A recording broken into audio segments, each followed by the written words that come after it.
Каспий алақанға алақанды қалай қосады? Каспий алақанды Каспий KZ бөлімшесінде немесе сауда орталықтарындағы арнайы орындарда қоса аласыз. Құрылғының экранында Каспий алақан қосу деп басыңыз. Содан кейін Каспий KZ қосымшасы арқылы QR-кодты сканерлеңіз.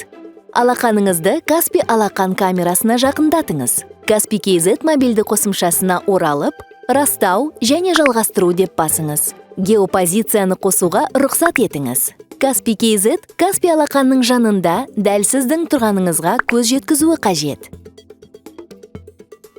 Фото анықтаудан өтіңіз. Құжаттарға қол қою деп басыңыз. Каспий алақанмен төлеу үшін пин-код ойлап тауып, оны қайталаңыз. Ол 50 000 теңгеге және одан көп сомаға зат сатып алғаныңызды растау үшін талап етіледі. Дайын. Енді сіз смартфонсыз, картасыз және интернетсіз сатып алған заттың ақысын төлей аласыз. Каспий банкоматтарда ақша алып, шоттарды толықтыра аласыз. Міне, осылай Каспий алақанды пайдалану жеңіл әрі оңай.